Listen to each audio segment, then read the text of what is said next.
Okay, so we have our roses here. Isn't this so pretty? This is our bath salt. So basically what we do is we put it into this bag, but when you get it, it will also include a organza bag, which is a bag like this. And what you would do is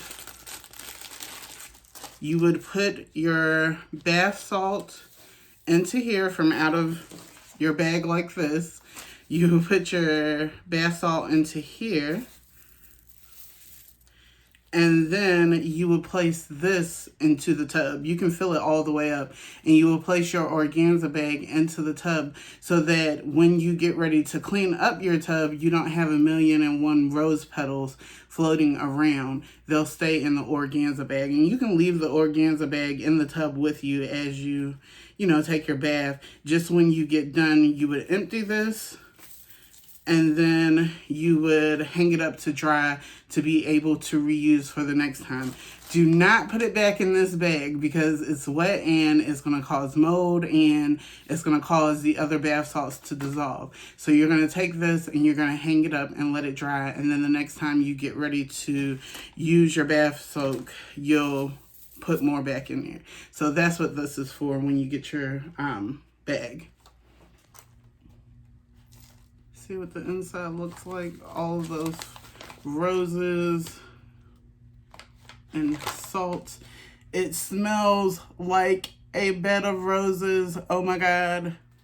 Okay, so now that we've got them in the bags, what I am going to do is now come and heat seal the top of them, just to close this.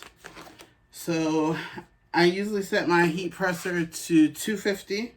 Anything above that, it kind of burns the plastic and melts it and discolors it. The heat press, if you don't have one that's made for sealing things, you can use a flat iron. I definitely wouldn't use the one that you're using on your hair or other people's hair. I would get one just specifically for this. And then the other thing is making sure that you can control the temperature on it. So what I like to do is come down and go across. Okay, and then I come and I also hold it here, and I'm going to flip this around and I'll hold it on the other side, and I need to take it across one more time at the top to make sure that's all the way sealed. And then I'll let it cool, but you can tell when it's pressed because you'll see the little ripples in it. And now the only way someone could get into this is if they actually tore this apart and, But yep, let that cool. So I've already done these three. The other thing you want to check for is to make sure that it did seal at the top, because sometimes it doesn't. So we're going to do the same thing for this one. Run it all the way across, and then I'm going to come here and hold it for a few seconds. I don't want to hold it for too long because it will melt it, but I do want to make sure that it's sealed. I try not to do it on the actual zipper part because I don't want to melt that, because that needs to be reused. And so I'm just going to come back across, make sure we're sealed. Looks good.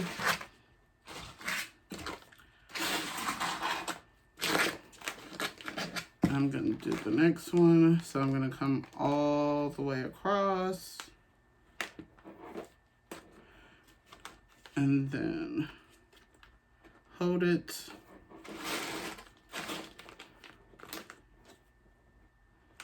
Hold it again. And we're just going to make sure it's closed.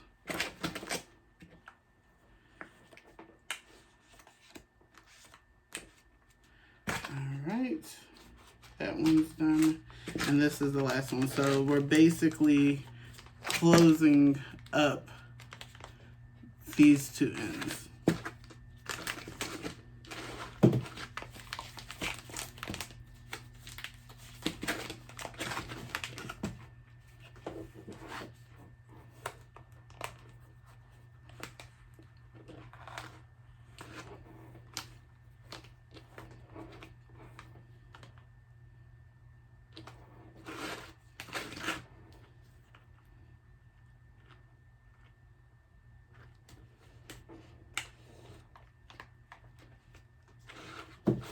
And that's it, folks. It is ready to go out. You just have to box it up and send it on its way.